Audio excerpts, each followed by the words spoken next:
ML Sports Take brought to you by Welch and Company Jewelers and Stanley Law Offices, as well as Barks and Rec Doggy Daycare and RV Source of Central New York. A lot of national critics for years. They were on Brandon Beane. They were on Sean McDermott. Oh, you can't figure out the offensive line. You can't figure out the O-line.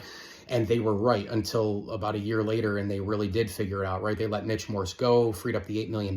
They scouted like crazy Connor McGovern in terms of moving him, from a guard into a center. Deion Dawkins and Spencer Brown are bookend tackles. Obviously, Spencer Brown's back has not been an issue. A couple of years ago, there was fear that it could be a long-term thing, and then everybody else has kind of fit right in. They've provided some depth and versatility. Certainly the ball skills and what they've provided has been a big reason why the Bills have had success, and they've been in the upper tier of the NFL. I think the next step for the Bills, now that the James Cook thing is done, they got to sign Connor McGovern long-term, try to keep this O-line together as long as possible. And with this core here, again, Josh Allen already year 8 here, they got to somehow get over the hump. And I'm not saying it's easy. The Chiefs are a pain in the butt.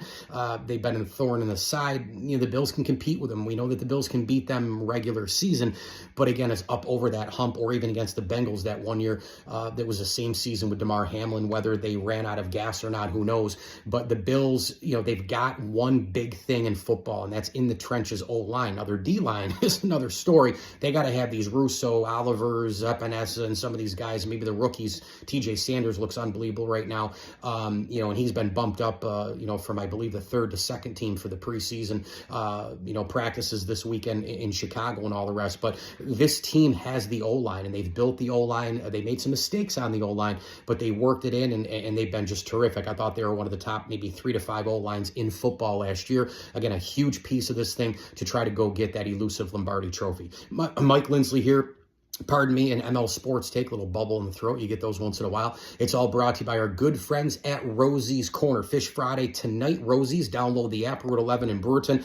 Big time tip of the cap. Thank you as well to Bonnet Sales and Service, Batavia Downs Gaming, Elevate Fitness of Syracuse, and Camillus Golf Club. Go play Camillus all summer long. And a tip of the cap, thank you as well to some select partner friends of the show, Ed and Chris Duty, Bob Lindsley, Daryl Abert, and Nick Capria and Matthews Kia of Clay. Go test drive a brand new Telluride today. As I always tell you, enjoy the games.